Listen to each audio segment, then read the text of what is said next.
We have been so brainwashed, whether we're sitting here on a phone, on social media, looking for clicks and likes and people to pay attention to us and see if anybody thinks we're relevant. Get your shoulders back, get your head up, look at the world around you, pay attention to God, and let's see what He's got in store for us. There are people that are have always considered themselves liberal Democrats, and nowadays they get branded as alt-right because they don't agree with some absolutely bananas ideology. If you don't start writing about things that you see every day, then other people may feel like, well, maybe they're the odd man out. Maybe they're crazy. Most people lean on their story of like, how can I present that I'm oppressed? What way am I a victim?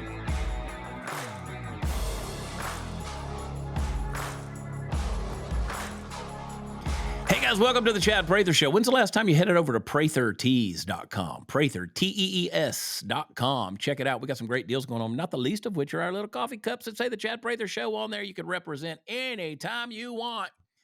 Have your morning Joe with me. That's a free advertisement right there. Didn't cost me a thing to tell you about that. Before we get into this episode, my good friend, Tennessee Jet, he's becoming my good friend. I love this guy. He's a singer-songwriter touring all over the nation. I'm having conversations with a bunch of musicians these days, guys that are just kind of tired of the woke BS, and they're excited to get out there and let their voices be heard. I say excited. There's a lot of pushback that comes with that. You guys know that already. We've said it over and over again. It'd be easier just to, just don't open your mouth or say anything. Just keep on rolling on through and just make your music, tell your jokes, do your thing. But now, where's the fun in that, man? Where is the fun in that? He's got this song out called 2+2 that when I heard it a few months ago, I was blown away. And I don't say that lightly. The truth that he exposes in this song, his name is Tennessee Jet. I know there's those of you out there who are going to go, what kind of name is that? Trust me, Tennessee Jet.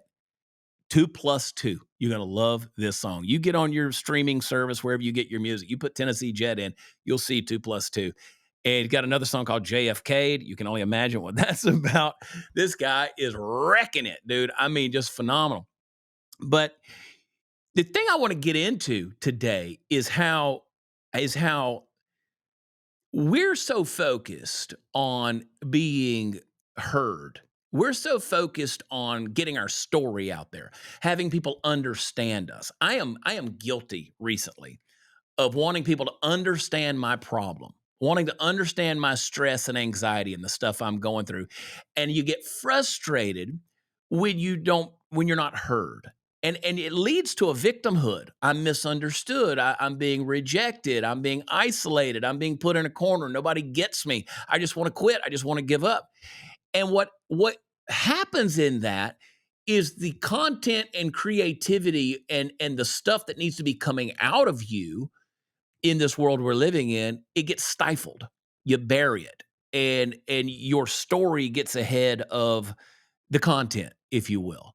And I think that what we have to do is pick our heads up and look at the world around us. We have been so brainwashed, whether we're sitting here on a phone, on social media, looking for clicks and likes and people to pay attention to us and see if anybody thinks we're relevant. We get frustrated when we don't see the same results maybe we once did, or people aren't paying attention and validating us. Stop. Let's pick our heads up. I separated my shoulder. I didn't separate my shoulder. I tore my labrum, which is the little piece of, tendon ligament stuff that right there, that muscle that holds together your shoulder, because the little ball that goes into the cup of your shoulder is not held on by very much. That cup there, that bone cup there, just barely fits into that ball. And that labrum helps hold that in place. And I tore the labrum. And I went to physical therapy. And one of the things that my therapist told me, she said, we got to get our shoulders back. We got to get our heads up. We got to get our back straight. We got to get our shoulders back. And she said, one of the natural things that when we get on our phones, we hunch forward like this. And you literally are cutting off the circulation and the ability. You're just abbreviating all of that stuff that's right there in your shoulder so that it can't function properly, and it cuts off everything and it weakens it. There's a just it starts to fall apart, it deteriorates. So it just atrophies, okay? And it caught me. I was like, you know what? I'm the world's worst about this is my life. This is my life's posture. Sitting on a phone or looking at a screen and looking at this. And it's like, you know what, dude? Get your shoulders back, get your head up, look at the world around you, pay attention to God, and let's see what He's got in store for us, right? And so we found that if we're not getting that navel gazing attention, that just understand me, just feel my stuff attention, that we get a little bit discouraged, we get depressed, we get all these different things, and then we're just a mess. We're just in a mess. I want you to wake up. I want you to lift your head up, and regardless of what the consequences are, I want what's in you to come out, and that's what I appreciate about some of these voices and people that I've gotten to know. Brian Kelly's of the world, when he came out with "Make America Great Again." He goes from, being a megastar with Florida Georgia Line to doing his own thing solo. He could have gone just a regular country music route and stayed megastar. And he is a megastar, but he was willing to take a risk. And I appreciate that about him because he got his head up and he saw the world around him and he said, I got to say something about this. Various other folks are doing that. And it's so impressive to me to see them do that. It just tells me that conviction is real still in people who, by the world standards, don't have to have that because they got everything on a silver platter, so it would seem. Tennessee Jet's one of those guys. He's an up and comer. He's making it happen. He's out there grinding on the road. And I want you to hear his story and I want you to hear his perspective. And it's pretty profound. So listen closely to what he has to say. Take notes if you have to, because this is a conversation that I think is going to open your eyes to the real way that we need to look at the world around us, the lies that are being told, the stuff that we're being fed, and how we can approach the opportunities that are in front of us to be world changers. Maybe not the entire world, but we can change our world, that world of influence that we have under our control. So pay attention. We're going to take a quick break. We're going to visit with one of our sponsors. When we come back, we're going to be talking to my good buddy, Tennessee Jet. Hang tight. You guys know that I love Patriot Mobile. They are good friends and great patriots. And they realize that Americans are tired. They're tired and frustrated by the stalling economy, the inflation, the endless wars, the relentless assault on our values. And thankfully, folks over at Patriot Mobile, they got your back. They still believe in America. They believe in our Constitution. And I'm so proud over the years to have partnered with them and continue to do it because Patriot Mobile, they're on the front lines, man. They're putting their money where their mouth is, and they're fighting for the First and Second Amendments, the sanctity of life, our military and first responder heroes.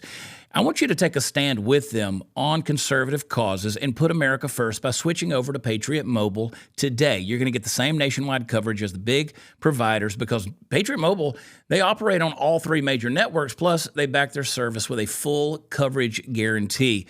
Their 100% U.S.-based customer service team will take care of you. They will find the best plan for your needs. You can keep your number, keep your phone, or you can upgrade, and they'll help. Go to patriotmobile.com/Chad or call them 972-PATRIOT. You do it right now, you get a free month when you use the offer code CHAD. I spell it Chad. Use that offer code and don't get fooled by the other providers pretending to share your values or have the same coverage. They don't, and they can't. So join me. Switch to America's only Christian conservative mobile provider. That's Patriot Mobile. Go to patriotmobile.com/Chad. Call them 972-PATRIOT. Get your free month of service today. Use that promo code Chad. Hang tight. We'll be right back.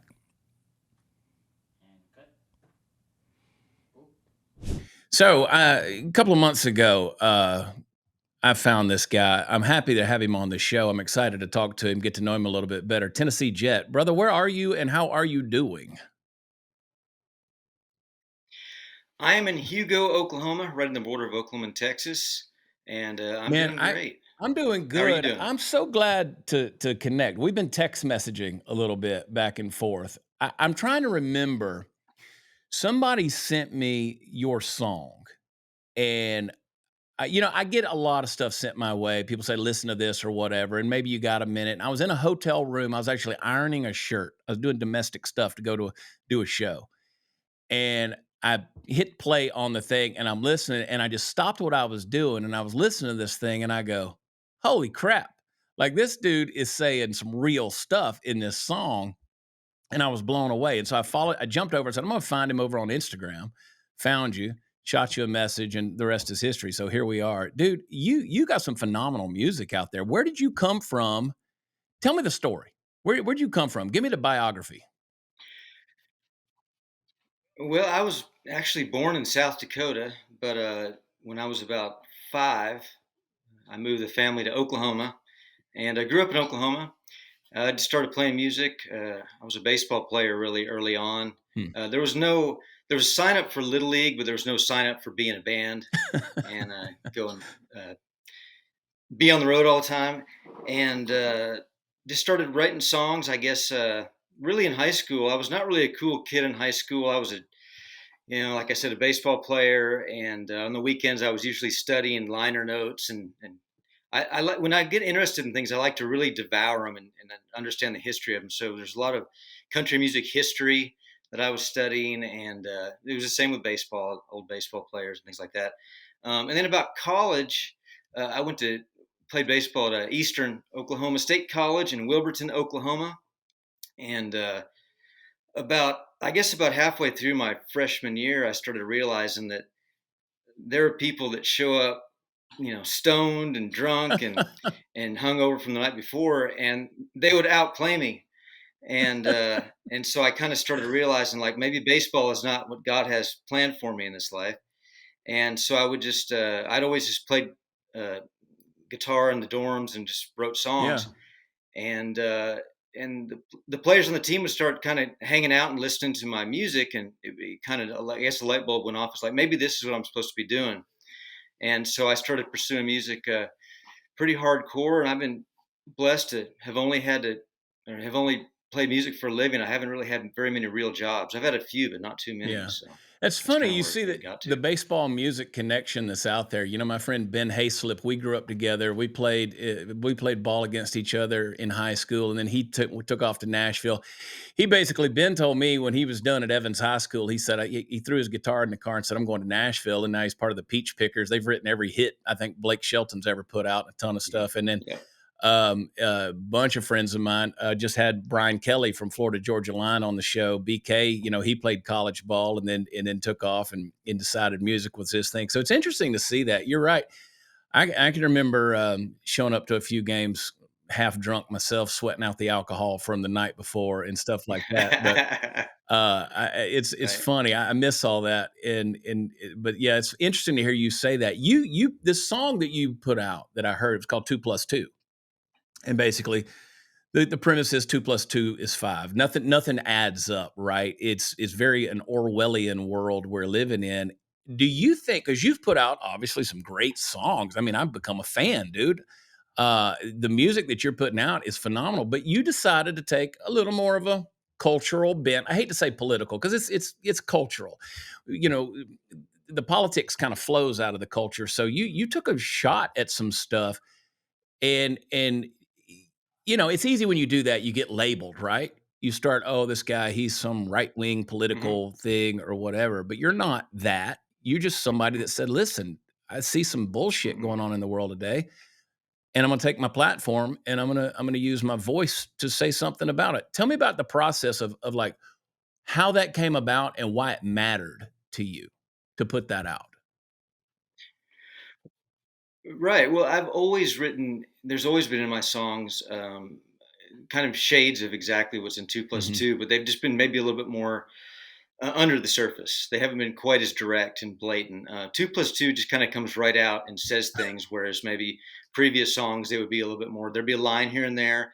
There'd be something. I've always considered myself pretty Yeah. apolitical, and but I think that we're at a place right now where it's like I say in 2 plus 2. It's like yesterday's liberals, today's Mhm. alt right. It's like there are people that are like uh, have always considered themselves liberal Democrats, and nowadays they get branded as alt right because they don't agree with some absolutely bananas ideology. And so I just figured, there's a lot of people out there that feel the exact same way that I do, and they don't really have anyone speaking for them because Mm. for some reason musicians have decided that in a time when they should really be, in my opinion, speaking out, when they always have in the past, they've just clammed up. They've just shut up and not said anything about it. And it was just kind of surprising to me. And I just realized that, well, if you don't start writing about things that you see every day, Mm. then other people may feel like, well, maybe they're the odd man out. Maybe they're crazy. Yeah. I look at these things and I go like, well, these are pretty common sense things. So maybe someone needs to speak for them. Maybe someone needs to speak for people that feel the way that we do, which is not a crazy, you know, political ideology. It's just common sense. It's just basic stuff that for the longest time. I mean, I think that if Bill Clinton were running today, Mm, I think he would be considered an alt right, nut. They would brand him, and I mean, you could even go back to Obama and some of his policies regarding the border or whatever. They would probably consider, oh well, he's not for open borders. mhm. He's crazy. You're right. Which and he wasn't. And it gets progressively more. If people change their policies and things like that. But you go look at some of the stuff that like Bill Clinton's policies and Donald Trump's policies are not that different, Right. and yet you know Donald Trump is labeled literally Hitler, which is it's just crazy how people take everything and hyperbolize it. Good word. But so I just noticed that just in like the last 10 years it's happened. It's just crazy. Yeah, So I figured someone should be. yeah, I remember back when George W. Bush was president, and they just went after that dude. I mean, they vilified him, they insulted him, they played on his intelligence and his public speaking and stuff. And I was like, man, this is brutal. And I remember like with Bill Clinton, somebody just asked me the other night at a show. We were just having a conversation in the green room, and this person who doesn't know much about politics at all says, "Was Bill Clinton a good president?" And I said, "Overall, yeah, he wasn't bad. Like there was some crazy things that were there, but overall, I think he was policy wise, he got some things done. He wasn't a bad dude." Then George W. Bush, they hated on George, and then you had Obama. I said in 2008, I was like, this guy. Listening to him at the beginning, I was like, this guy has the ability. He could bring the country really together if he had that mindset and that philosophy and foundation to do it. And of course, I think he's one of the worst things that's ever happened to the country as we look at the results of it now. But yeah, I agree with you. If you look from the policy standpoint, those guys seem to be very, moderate or centrist in some ways, but again, they carried out a very different tune. JFK, which we'll get to in a minute, because you got a new song out called JFK'd, which is incredible. I love it whenever I pull up the video for a song and it immediately says graphic warning. And so I was like, yeah, I got to watch this. And your video gets that warning, which is beautiful. Um, but I was like, JFK would be a far right extremist today in regards to how today's Yeah, progressive for politics sure. are. So, when you take a stand like that, it's risky. I always say, you got the Bob Dylans and the Woody Guthries and all these people that I could list off, and it's like they all wrote protest songs. They all sang protest songs. And you look at now when Aaron Lewis puts out "Am I the Only One," which Jeffrey Steele and Ira Dean wrote, or John Rich puts out a song, or Brian Kelly sings "Make America Great Again," or you put out "Two Plus Two" or JFK. These are historic protest songs. There's a whole genre for that. And that it's I think it's what music should be. I think it's what comedy should be. And so I think you did just one hell of a job and a beautiful job. When you go out, and I know you're touring all over the place, are you putting that song on stage? Those songs, are you putting those songs on stage? And if you are, how is it being received with the live audience? Yeah, and it's amazing to see the reaction to these songs. It's the feelings that people, and you know what it's like as a performer, as an entertainer, as someone that goes out there and puts your ideas forward, and you can kind of get a sense of how the crowd reacts to it. You can tell if you've hit the nail on the head, or if it's just like they're kind of halfway with you, halfway not. But Mm, it's a song that you actually see, like when I play 2+2 live. There's a pretty there's something I feel in the room that I haven't felt on any other mm, songs. I felt, I've got like a song called "What Kind of Man" that's about alcoholism, or "Never Forget" that's about PTSD, war-related PTSD, and those songs are really heavy, but it's a different kind of heavy. And 2+2, when you play it, it's almost like there's just this feeling in the room of like, yeah, this is what we're thinking, but you've expressed it for us, and it's kind of the first time I felt something on stage after playing a song where I felt like this is something really important that you need to lean into and not shy away from. Because it is. There's just a lot of people that are going through. Like when I saw, and I'm going to get his last name wrong, but Corey Comparatori yeah, or I Comparator. I always mess that up. Comprador, I yeah. and I don't know how to pronounce it. How do you say it? It's How do you say Compatory, it? but somebody will probably correct me on it too. Corey Compatory. Yeah, I've looked into it a couple times and everyone has mispronounced it, Yeah. but when I saw him, and what he went through and literally died defending his Yeah. family, um, what I saw in him was a lot of people that come to my Mm. shows. I saw a lot of people that are out there that come to my shows and that are getting branded, these MAGA crazy, you know, you know, threat to democracy type people, to me, it's just like, no, these are just hardworking Americans that love their family and God and country, and if people aren't speaking for these people, then our country's really in a hurt place, because Yeah. this is what that used to be what America was great for. Yeah. I used to, I kind of made a policy issue of doing live shows where I said, I don't want to go into big cities anymore. I just recently did a show in San Antonio. It's the first time I went downtown to San Antonio. It's since like 2019. And I was like, my audience, they're not in the cities. That's not where they want to be. They don't want to drive in and deal with the traffic and the parking and the fear of getting their stuff broken into.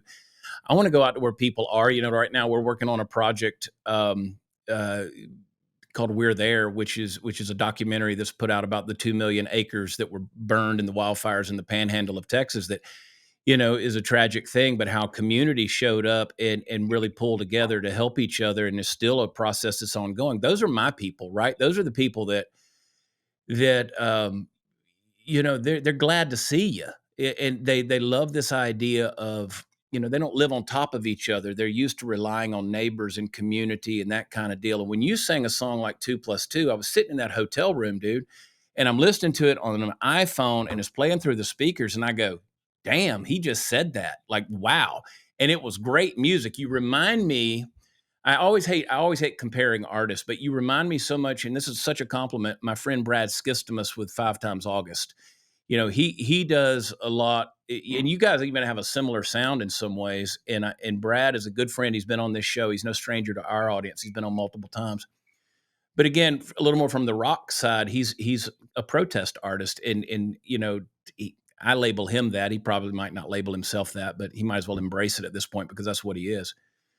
But those people out there are hungry for a voice, dude. And like you said, you're able to say something that they can't put the words together. And they certainly, most people can't put it to music.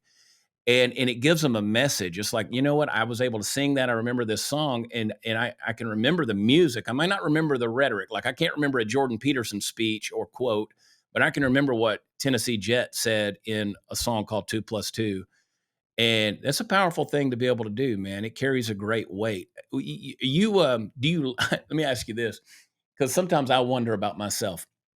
Do you like doing that kind of deal with that type of messaging? Do you like the creative process of it?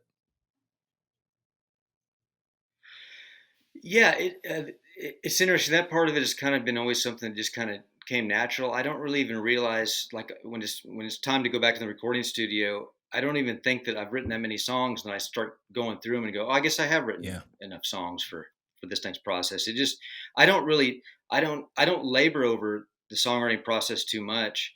I don't really believe there's such a thing as writer's block. Mm. I think that that's just something that people say to kind of feel like they're important or pretentious. I think that if you're not writing a lot of songs, it probably just means that you're not inputting enough. I think it's all input and output. Mm. And so if your tank is empty, then you're not going to be able to write any songs. So if you're not writing a lot of songs, that just means like read more, pay more attention, get out more, get out of your studio and go live a little bit, and you'll just keep writing songs. And so I'm just always writing, and some songs have taken. I mean, 2+2 was probably started a good 6 months before that it came out on the streaming services. And all during 2020, I'd probably written a record's worth of songs that were very political and graphic. But it's just that there's time and place for when you need to put things out and when people need to hear them. Yeah. And so for me, songs are just kind of always just like being written and being polished and being tweaked, and they come out whenever they need to be come out. When they need to come out. JFK was a song that I'd started writing, I think February of last year, just kind of seeing where things were going, Yeah. And so that's just always the way it is with songs. Yeah, because you popped that one out pretty quick with the JFK after the assassination attempt on Trump, because you include, some elements of that in the new video. I shared, I shared the links to the video when it came out. I was so impressed with it. Like I said, there was a graphic warning that popped up, and I think I was sitting on the toilet when you texted me, and I was like, "Yep, now's a perfect time to go look at that." And the graphic warning came up, and I was like, "Yep, I love this already." So I checked it out and shared it over, and that's a powerful deal because you're dealing with assassinations from the perspective of you get to say you've gotten JFK'd, it means somebody knocked you off, right? Um, what's your take on all of that Yeah. stuff? I mean, are we dealing with a deep state, big state, cabal, elitist group out there that's really trying to steal our freedoms and knock off anybody that speaks for the people, do you think? I mean, what's going on?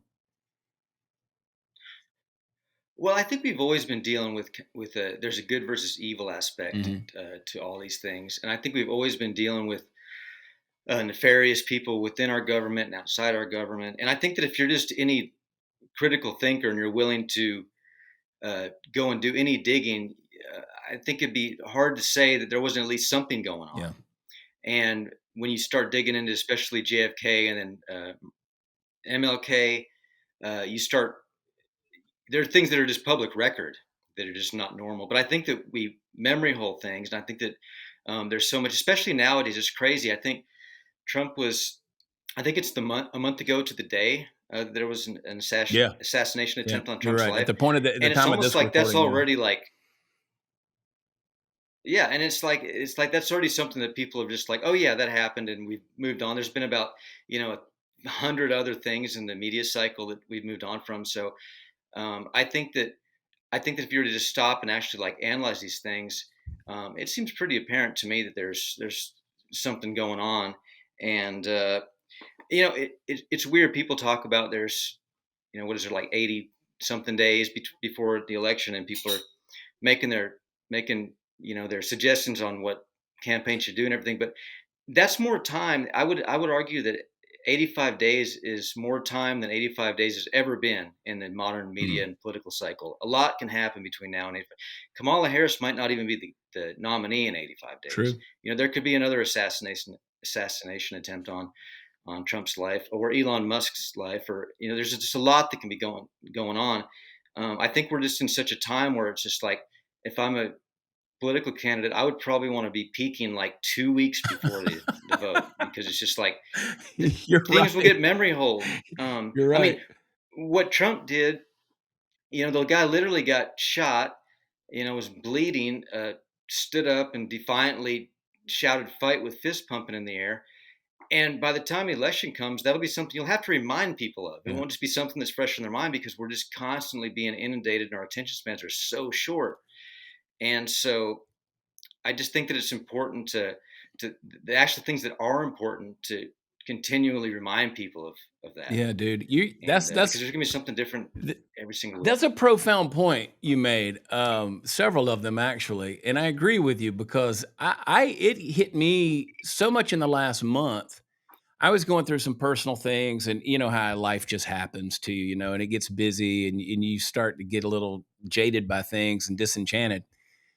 And in this, the busyness clouds everything. And I got to a point where the headlines were happening so fast that I said, I can't keep up with what's going on. I mean, you look at the assassination attempt, and then you look at we had the RNC, you had Biden dropped out, Kamala gets in, there's Tim Walz being named as a VP candidate, there's all these different things that are happening. And they did, you say memory hole. I mean, they swept it under the rug about the assassination attempt. Nobody's been fired. There's been no investigations, none that we know of with any significant findings. I mean, there's a lot of nefarious things that just don't add up with the whole deal. We could talk about that ad nauseum. But, you're right, man. These next 85 days, they're going to blow us up with so many different headlines and stories and things that are just going to keep everybody confounded and confused that we really got to keep our heads in the game on this deal, and figure out what it is Well, that's necessary that people and need to be reminded of, and what's important here. and how crazy is it that we're talking about that, and it's like, oh yeah, and there's also that World War III thing that's brewing over there. It's just like these, it's like, oh, that stuff too. It's just such a wild time that we're living in. Yeah. I mean, That literally. things that would have been just nonstop would have been non. I mean, I'm old enough to remember whenever, like, if you turned on the news for a straight week, it was the O.J. Simpson Yeah. trial. It was just like, and so now it's just like, oh yeah, World War III. We'll cover that on Tuesday. We'll cover, Trump's assassination. Well, actually, we won't cover that because we don't want people to know about it because it humanizes Trump, whatever. And so it's just like, I think it's crazy that last night Trump and Elon had an interview on X, and I mean, I think there was, I mean, it's going to be breaking records of how many people Yeah. saw it. And to me, it's just an indication that, like, the mainstream media and mainstream news is just such a dead It medium. is. And hopefully, the long form format and independent journalism is definitely I would say it's the way of the future, but I think it's just the way now. Yeah. And you can learn more about someone when they actually sit down and talk for a couple hours than these just kind of like sound buddy type debate type things. Which is crazy because we've got, you got a, the Democrats basically just installed Kamala Harris as their candidate without any votes cast. The party that's been saying, like, that MAGA is a threat to democracy just literally just installed a candidate. Yeah. And now they just, because I think they just believe that, well, the voters will just, they don't like Trump, so they're just going to do whatever we tell them to, and they're not going to say anything about it. And they're right, because the Democratic voters are just not, they're not saying anything. They're not pushing back. And so and she hasn't taken a single question from, like, a real reporter in, like, almost Yeah. 3 weeks. She's probably not going Could to. you imagine? So Elon Musk sits down with Trump.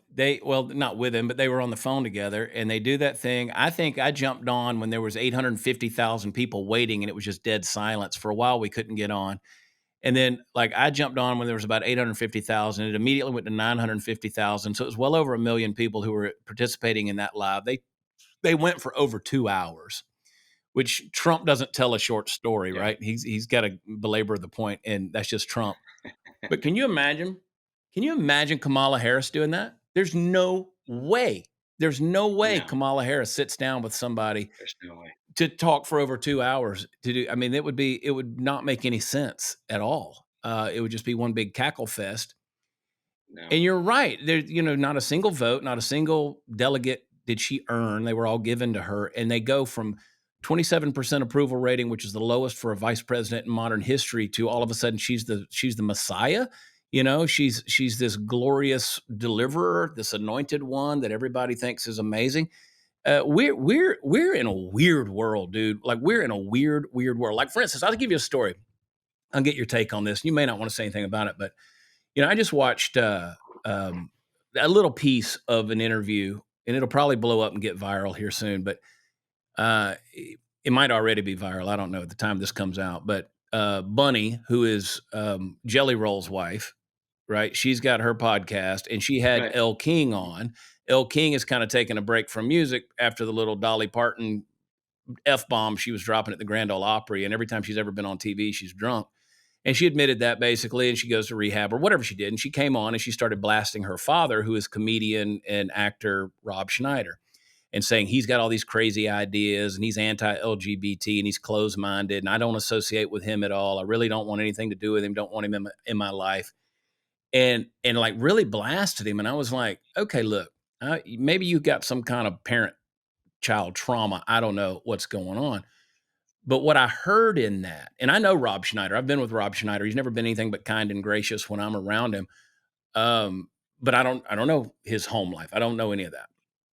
So whatever. But my thing is, what I heard reading between the lines is, here's a woman who has a career, that needs to be saved, and the only way she can do it is to distance herself from anything politically right and come out and publicly on that podcast say, I'm anti all these things. My right wing father or conservative leaning father is evil. And I want it. So basically, it was like, I got to check these boxes to make sure that the powers that be let me back in to the club, and everything will be forgiven and forgotten, and they'll boost me back up to the top.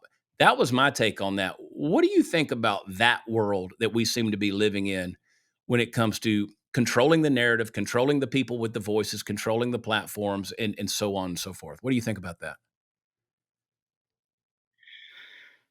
Well, I don't want to speak for her and her Sure. dad's situation. I don't know either one of them, and so I don't know. But I know just in the general, I think point you're presenting is, I think there's a thing where as long if you can raise your level of oppression in today's world, and you can distract from things that maybe you have done, or maybe mistakes you've made, and people make mistakes all the time. Yeah.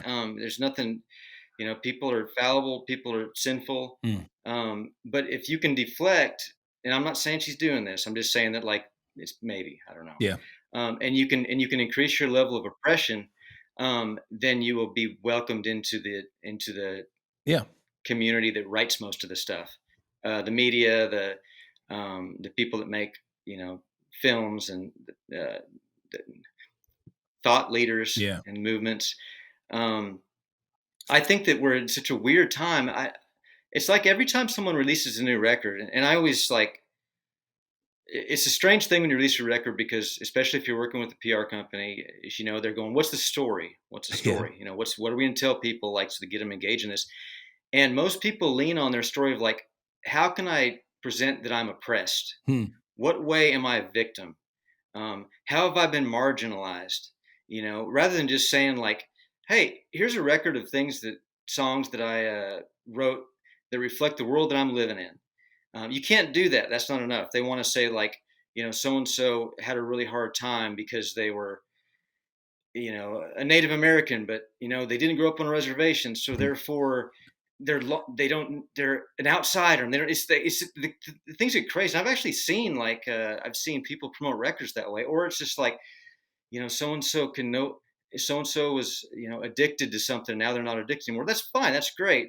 I encourage people to beat those things, but I feel like the story has definitely overtaken the content of art these days, and I think it kind of started with American Idol, and it kind of started with all those types of shows. Is it was like, those were entertainment shows, and they were lifestyle shows, and it wasn't about, like, tell me about your music. It was like, tell me about your life. Mm. But if you're a real artist, then your life should just come out in your music. Dang. But you're better off nowadays being a marginal artist, but have an absolutely amazing oppressive story, than you are being an amazing artist with a marginal Yeah. story. And so I think things just kind of got flipped around a little bit. And there are people out there that are probably do really well because they just continually lean into how, like, they're oppressed, whether it's like because they're part of a certain group. That's a good And to point. me, it's just like, just make great art, just make great art. That is a great point, dude. When you said the story has gotten bigger than the content, you're right. You go, what was the deal on American Idol when you got down to certain people? Well, even in the tryouts, they would always follow people around and find out where they were from and what their family was saying. And then they would show outside the doors of the tryouts where the families out there hugging and holding on to Ryan Seacrest. And then as it got further down the line, like I remember, what was her name? Catherine McPhee, who was like a finalist. And they went to one person's hometown and they were having parades and stuff like that. Catherine McPhee was like from LA, and she grew up with a silver spoon in her mouth, and they had nobody there to like greet her or anything else. It was just like, hey, it's just me. And it's like she really didn't have a story. Right. She didn't have a story. She was talented, but she didn't have a real Yeah. story about, the way she grew up. There was no oppression that was there or rags to riches. Carrie Underwood, they took this frumpy girl from Oklahoma who had an incredible voice and, Shakota. and just Yeah. transformed her into one of the biggest, artists in history. And I'm like, you're right. And again, not to take away from the talent that's there, but it's like it was more about telling that story, which is crazy. Man, that's a great point. And you know what? Story matters. I Well, I think it just does. I think story matters. But when you elevate that to the point of, hey, I've got to know how this person votes or, what shoes this person wears in order for me to be able to like them and politicize all that crap, then it becomes a problem, especially in the world of art.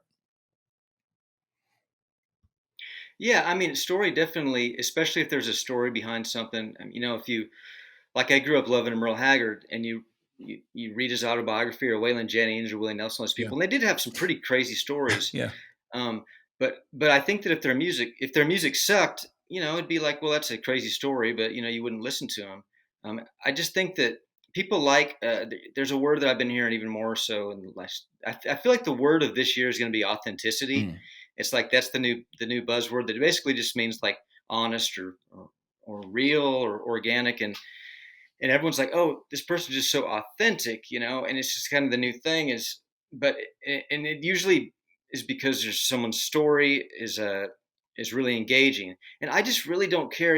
Graham Parsons was a rich kid from Florida. Mm. Jim Morrison was not like didn't come from rags to riches. I just don't really care about stories that much. They help once you know the song and love the artist. It helps to Johnny Cash's story is cool, but I still would have loved a story if he didn't Yeah. cut his brother in half with a machete.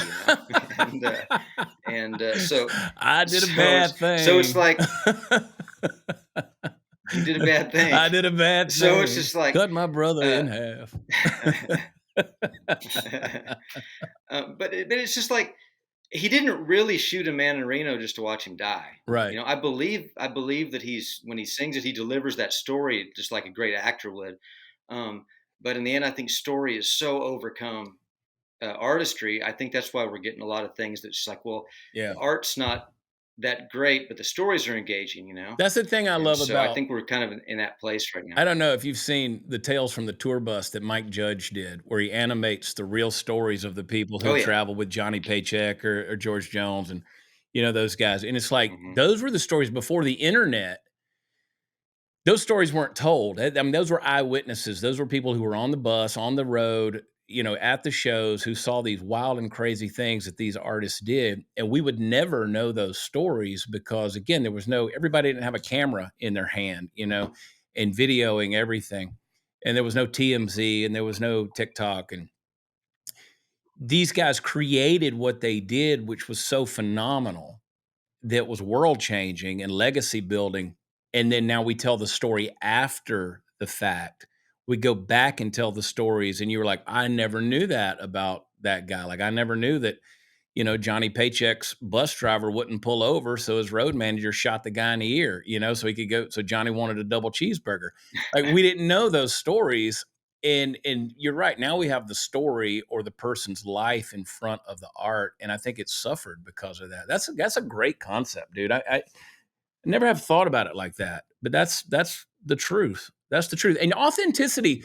Back to that point, I think you're right. I think this world is starving for something real. I think they really want to see genuineness, and they want to see people. And this is what I appreciate about you: people that are just comfortable in their own skin. A little bit. They don't march to anybody else's beat. Might be considered a little quirky, a little eccentric, but that's okay. They are who they are. Their voice is their own, and they're not an echo. They're not an industry echo. They're not doing what some label put on them to do, but they really are doing their own thing. And I think the world's starving for that. That's why I think that some of these things that have come out are doing so dadgum well. I think that's why your music resonates. I think that's why Brian Kelly with some of his new stuff is resonating. I think that's why Jason Aldean, when try that in a small town when that came out. I mean, I didn't understand the whole offendedness thing with that, but it resonated with people. Aaron Lewis, when he came out, only one. Various others. I mean, Aaron Lewis sold more of the only one than he did with all of Stained combined. So, that should tell you the story there. What you're out on the road, you're doing stuff. Like, I was looking at your schedule. You're going around, man. How's the road treating you? And is that growing? Are you liking it? Is it you burning out? You want to go home? What's the story? What's happening? No, the road's great. I mean, it's all I've ever done. Yeah. So it just at some point it becomes it's your job. So but going out and playing new songs for people and working up just different arrangements of old Mm. songs, and seeing how they connect with people. It's a good gig, man. There's the worst day on this job. is nothing compared to the worst day if you're a fireman or a It's cop true. or a soldier. I always find it funny whenever musicians complain about their job. Yeah. It's like you realize you're playing music for a living. The worst thing you have to do, the hardest part of this job, is you have to wait around every now and then.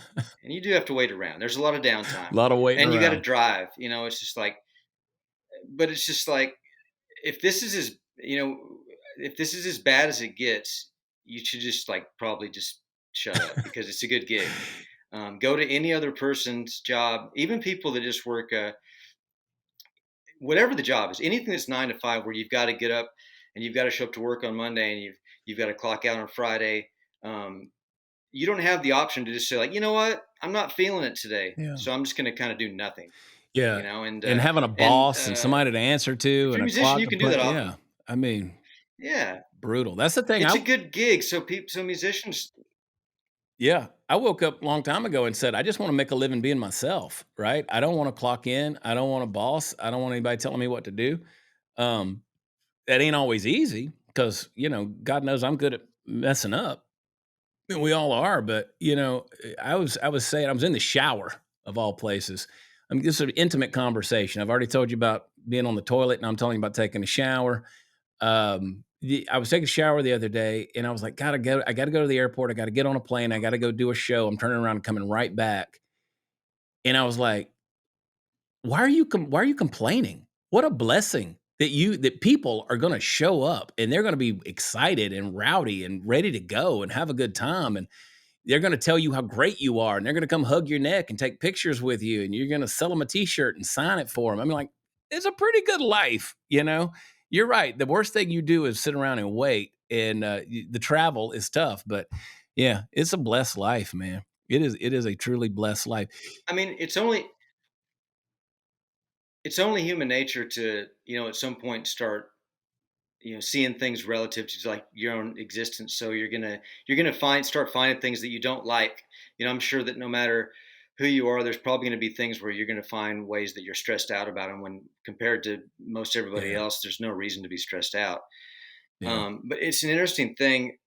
And you do a lot of different things, because you're doing music and you're doing your stand up, mm, and you're doing your podcast, and you basically are just saying, here's who I am. yeah, You guys are interested or you're not. And it's the same thing that I'm doing.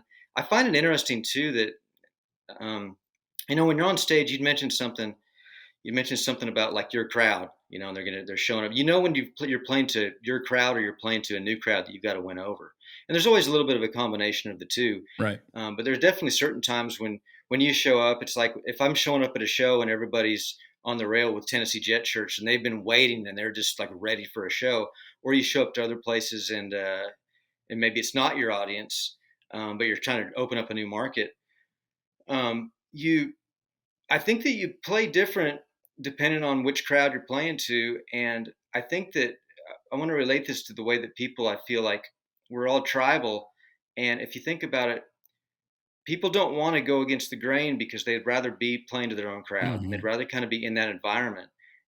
People don't like it whenever they're ostracized in any way. It's like if anyone ever starts a fight at one of your shows, the best thing you can really do is just have the spotlight shined on them, because then they feel ostracized and then they feel like they're not part of the tribe, and it yeah, scares the shit out of people. yeah, And I think that like there's a difference of when you're playing and it's your crowd, and you're all in this together, and really, even as the artist at that point, it's not like I'm an artist and you should listen to me and I'm more important and I've got this voice, so therefore I'm like a special person. When the show is really going great, it's like, well, hey, I'm just going to express views that we all feel, and we're just all going to like feel this togetherness. And I feel like whenever I had Backlash on 2+2, a lot of it was just people feeling like, oh, I need to align with my tribe as soon as I possibly can, because I feel uncomfortable like being, I want them to know that I'm part of the deal, because I would hate yeah, to not be part of it. yeah, In the same way that like whenever you're playing a show, if you're ostracized because it's not your crowd or not your thing, that was a really it was a learning experience putting that song out, because I put it out almost I guess about a year ago, and there I knew I would lose a lot of I would say acquaintances, because I don't think you really lose actual friends, yeah, but I would lose a lot of acquaintances and kind of people like that. but it was surprising actually at the vitriol that came about because of that song, and then a venue canceling a show over it because their staff threatened to walk out and protest the show. It was a very a strange thing. I mean, people that I hadn't seen, I'd never had a cross word with, people that I'd known for 15 years, would literally get on my page and just try to say the meanest possible things that Yeah. they could. Like just try, and it's like I'm going like, this person, they know me, they know they should maybe like actually hear what I'm trying to Yeah. express to them. But they're just going to come out and just try to say them and things that weren't even like even remotely true. Misquote lyrics and then say like, I can't believe he said this in the song. It was like that isn't even the right lyric. Right. And it was what it told me is that like we are so tribal and so fearful of being ostracized within our tribe that if we don't stand up and express that, like, I'm part of the tribe, everybody, then it protects them from being ostracized in any way. And it was just kind of a crazy experience. Yeah, it's wild. I mean, It's funny because I just read these. you did what? You just did what? Oh, and we just released the band version of that song, so I'm Mm, sure there will be kind of some of those same people come out of the woodwork to make sure everyone knows, yeah. Well, the weird that thing, they're on the side of child predators, and I'm not. you got again, Jason Aldean comes out with uh Try That in a Small Town, which nobody cared about. The song had been on the album for weeks. It had already been out, but they didn't care until the video came out. And then they had a wild hair up their ass to go after Jason Aldean because of his standpoint on different things. But I mean, his marketing and promotion, his PR company of 18 years decided to drop him over that deal. I'm like, are you kidding me? I mean, it's like tossing a bag of Yeah, gold in the bottom of the lake because one of them had a blemish on it, in your opinion. And I'm like, these people want to part ways with you, and it's like, do you not understand? Are you not really paying attention? So you're right. I think people want to. They got to get behind the labels. They got to get behind the categories or the tribes and say, no, I'm aligning myself over here, and I don't dare want to be associated with any of that. It's a sad thing, man. I've seen it over and over again. I mean, and it happens if you got any well, platform at well, in all. the, well, in the industry in particular is extremely not even just like a little bit left, but they're just straight up woke. It's just a very Yeah. woke industry. And so you're going to be, if you just hang around people, it's just like whether it's the big booking agencies, big management companies, Mm. just the way that they talk about things, you just realize like, oh, they're if you were to even say anything remotely positive about anything conservative, they're going to look at you like, oh, you're not Yeah. one of us, Yeah. And so it didn't actually surprise me that Aldean's PR company would do that. Yeah. Um, No, it's I've noticed too that PR companies in general are extremely a lot of them are extremely just woke anyway. I think because they're dealing with media all day. yeah. I mean, it makes sense because they've got to establish relationships within media, so they're gonna be at the least very liberal or progressive, and most likely woke because that's the people they're dealing with, and that's people they've got to actually go and hang out with and get to know personally. So Yeah. Well, keep putting out good stuff, brother. I'm proud of you. I'm gonna get you back on the show when we've got a little more time. I'm thankful for the friendship more than anything, and I'm so excited about what you've put out and what you're continuing to put out. And bro, you got a number one fan right here, and I'll help promote you, push you any way that I can. TennesseeJet.com, right? that's That the right. right one? Yep. And And music's on everything, all the streaming services, and yeah. yeah, with your permission, I want to put just a little piece of these songs on the episode if we can, and just share it from your page. But yeah, dude, I encourage everybody to go out, listen to 2+2, listen to JFK and all the other stuff that's out there. We talked about those songs because they're polarizing, these big bad songs. Ooh, I joked with BK the other day. I said, we're talking about songs here. We're not talking about Supreme Court decisions. So brother, I appreciate you. Stay safe on the road, man. And I can't wait to connect with you in person and hang out, do some stuff together. I don't know. We can figure out something fun to do. But thanks, brother. I appreciate you, man. And take care of yourself. Like likewise, man. Absolutely. Likewise, man. I'm a big fan, and thanks for having me on. Thank you, brother. Tennessee Jet. He's the guy you need to be following on all the socials, particularly Instagram and all the other places. Do a little search. You'll find him. Get all of his music. Check him out. Enjoy it. It'll get you fired up, man. It'll make you run through a wall. You'll love it. You'll be like I was in that hotel room. You'll be like, that gum, that boy went there and he went there well. So, hey, find me out on the road as well. WatchChad.com is where the fun stuff is. You'll find me. It's going to be a busy, busy rest of the year. So I'd love to see you out there. Lots of fun, lots of travel, lots of good times. And ratings, reviews, 5 stars is what we deserve. Leave us a review. We appreciate you. And in the meantime, while you go out there and download that music, know that I love you. God bless you. We'll talk to you next time. Bye.